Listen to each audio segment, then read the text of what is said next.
Hello there, friends. Welcome to BJJ Meditations. This is BJJ Meditations episode number 67, which I will most likely call Seeing More Clearly. I'm your host, Joe Hannon, Joe from Jersey, Joe the guy who trained this afternoon, and hence the late delivery of this podcast. My apologies, except not really. I've got to do what I've got to do. You've got to do what you've got to do. The nice part about recording this podcast in the afternoon is that I can use this glorious natural lighting, which you are viewing. The office is completely dark except for the sunlight that is coming through the window, which is kind of nice. Another nice thing about training in the afternoon, great light at the gym. Great light at the gym. Love this time of year. I'd say this time of year and like early to mid-fall are my favorite times of year for Jiu-Jitsu because we can have the doors, the big garage door open at the school. Fresh air comes inside. It's nice. I don't know how else to describe it. It's a good feeling. It's an invigorating feeling. It's like an early morning walk on an early summer day, I guess. So, speaking of light, this episode, Seeing More Clearly, is kind of going to be like a travelogue of sorts and some reflections on a new hobby I'm taking on, or a new art form that I'm taking on, which is photography and videography. And I suppose to set the stage for this and also to eventually tie it back into jiu-jitsu, it's perhaps best to begin at the beginning, which is a long time ago in a city not so far away from here. I was, for all intents and purposes, the night news editor of a paper in New Jersey called the Star Ledger, based in Newark. Don't know if it still is the biggest news organization in the state. Probably still is the biggest news organization in the state. But I was very young and I climbed through the ranks pretty quickly, owing in large part due to attrition. Like the news industry is a very tumultuous industry. There were a lot of people who were laid off due to sort of financial mismanagement of the paper over the years. You know, the internet sort of was this runaway force in the newspaper industry. Only discovered it in like 2009. And that accounts for a lot of their financial woes. But anyway, due to all that upheaval and tumult, I became a news editor very early in my career, arguably at a time when I really had no business doing it. But I was capable of doing the job, and there were gaps, and I filled one of them. And I was a single man at the time when my wife started, my future wife started working at the paper as a photographer. And I remember seeing her for the first time in the news meeting. Every day we would have this afternoon news meeting where we would go over what the biggest developing stories are of the day, and the upper ranking editors would decide like what was going to go on page 1 of the paper, what would go on the cover of the B section of the paper. And my wife was there, my future wife was there, because it was her first day on the job, and they invite all the newbies in just to see how the sausage gets made. And I was sitting at the table, not that I had any real decision-making power at the time. I was kind of just like a warm body, and my job was to execute whatever the vision of the ranking editors were in terms of getting the paper out on time and to their standards, which, you know, mixed results with that often. I remember seeing my wife and thinking, like, she's really beautiful. I would really like to get to know her, but she's way out of my league. And fast forward a few years and we were getting married. Fast forward a few more years more, having children. And yeah, one of the things that I quickly realized about my wife that made her special was that as a photographer, she had this uncanny ability to see things clearly. She had this wonderful skill of just being able to see. I didn't even think of sight as a skill until I started dating a photographer. And I was always impressed with her ability to kind of just look at things that were either mundane or simple and find beauty or find complexity or find fresh angles. And as I've gotten to know her, I've come to realize and appreciate that this is because my wife is an inherently curious person. She has a lot of questions about things, and she's always looking to deepen her understanding of whatever the subject matter is. And this came across to me in a huge way during Hurricane Irene. Hurricane Irene was the storm. I want to say it hit New Jersey in like 2011, and it was less of a coastal event and more of an inland river flooding event.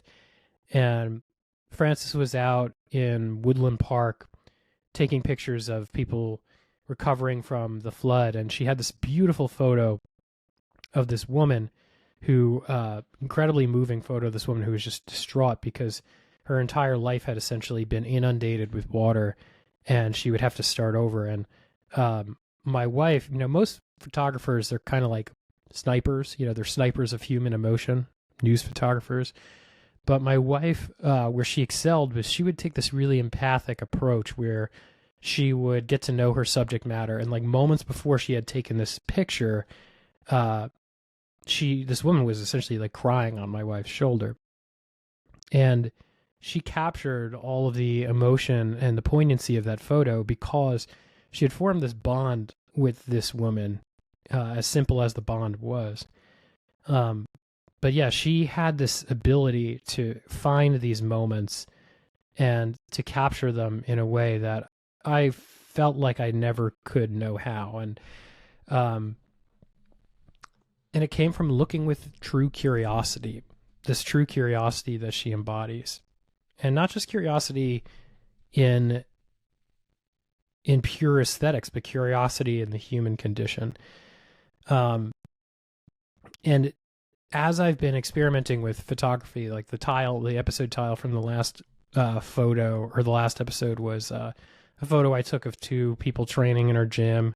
I think I'll probably use a photo for this episode tile as well. But as I've been going deeper in photography, I realized that that's what it's all about, is this curiosity, to be curious about the things that are seemingly mundane, to try and see with fresh eyes. And this is something that's also coming up for me in a big way in my study of Jim Dethmer's book, The 15 Pillars of Conscious Leadership. He talks about this idea, which I believe he borrows from Brené Brown, of being, above or below the line. If you're above the line, you're in this expansive state where you can be curious. You can want to learn more about your surroundings, even when things are not going our way, even when things are sliding. We can choose to sort of take a step back, take a deep breath, and be curious about the situation, regardless of how shitty it is, and see what is going on here that I might learn something from. Or we could be below the line in this contracted to me sort of state.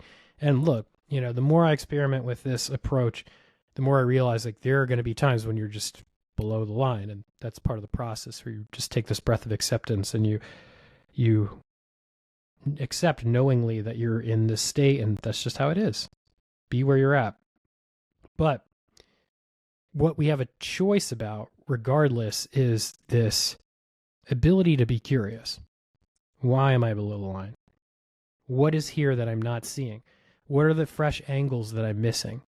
And I think to bring this full circle to Jiu-Jitsu, which is why you're here, this is coming up for me in a big way on the mats right now. 2, fresh angles, fresh lines of insight, really being curious about patterns of error without judgment, and really being curious too about patterns of success without judgment, without attaching too much to that success. I think we tend to fixate. I think we can tend to over-calibrate or to fixate on our successes and or our failures, but it's important to kind of be curious about both of these things in equal measure and ask ourselves, what happens if I truly get curious about my game? For example, I'm thinking about the New York Open, the match that I lost on yet another really stupid technical error. It's very easy for me to just dismiss that as yet another stupid tactical error. There's a lot of judgment attached to what I just said there. And to not want to look at it. Or there's another option where I can just be present to that and say to myself, oh yeah, there is that judgment happening. Well, why is that judgment happening? What good is it serving me? What might I learn if I go back and study that footage? What might that say about my psychology? What might that insight reveal about my psychology and how my performance translates on and off the mats. You see where this is going. To me, this is about, like I'm taking on this art of photography and I'm trying to see things more clearly. I'm looking for fresh angles. I'm looking for fresh insights. But thematically, I'm also looking for these things in my performance, both on and off the mats. And what's it all about? In my mind, this is all about trying to see ourselves a bit more clearly. Even though, you're taking pictures of subjects, right? You're going out into the world and you're trying to find a fresh take on a subject. It really is about the inner state as well. Like you can be, at any rate, at least that's why I'm doing this. I'm training the habit here of finding fresh angles externally so that I might also do it internally. Can I bring that outer curiosity inward as well? And without it, you got to ask yourself, like, what am I missing in myself as a result of this lack of curiosity? What gaps am I ignoring? What patterns of error are proliferating, not just in my jiu-jitsu, but in my life? And even as coaches, what are we missing in our students? This is one I really struggle with on a daily basis as a coach, because you develop these rich relationships with your students and you feel like you know them, but your mind kind of stops with knowing. That curiosity engine stops firing when you say to yourself, I know this person. Well, that person's going to surprise you. People have a way of surprising you, even people you've known for years. And we miss those opportunities for being surprised when the curiosity engine gets shut down. So that's what I'm all about right now. In addition to my usual jiu-jitsu habit, I'm taking on this art of photography as a way of trying to find fresh insights in myself and also out there in the world. And I know there's probably a number of you thinking, like, what does this have to do with jiu-jitsu? Like, maybe if you're new to this podcast and this is your first foray into the weirdness that is my head, you might find yourself in that camp. This is not what I signed up for.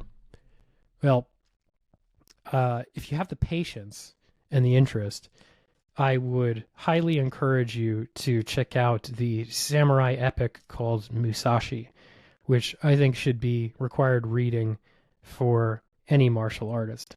But it's essentially this long novelized form story of this warrior's evolution. And I'd say when he's nearest to self-actualization in the narrative arc of the story, he's a swordsman, but he's not doing swordsmanship. He's out there training calligraphy. He's painting. He's focusing on the tea ceremony. He's focusing on flower arrangements, all these things. He's still practicing his art. He's still wielding the sword.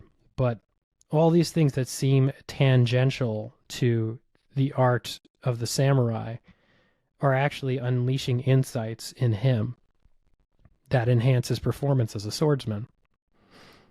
These methods and these lineages of thought have survived for hundreds and thousands of years for good reason.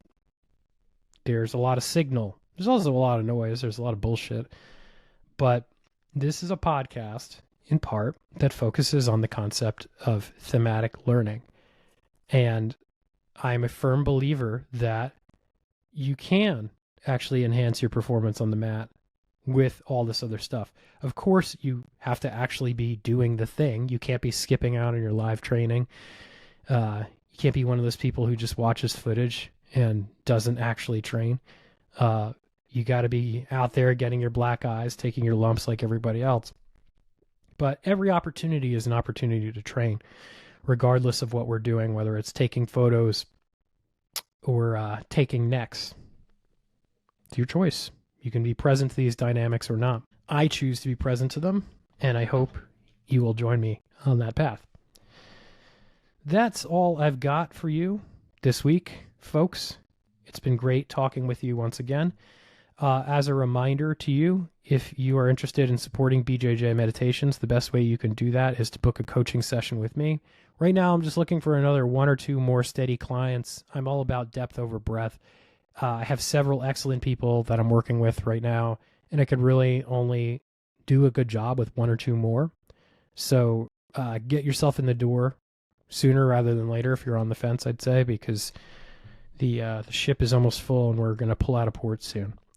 If you're interested in working with me, the best way to do that is to email bjjmeditations@gmail.com. One of the first things I do is a free, zero obligation consultation call, and that's just to figure out if I can help you. I have said to people on numerous occasions, like, yeah, I'd love to work with you, but you're best suited working with somebody else. It's about finding the right fit, and not everybody is a good fit. And the last thing I want to do is sell somebody something that they don't need. But if you're curious, email me and we will make it happen. Thanks for listening, folks, and we will talk next week.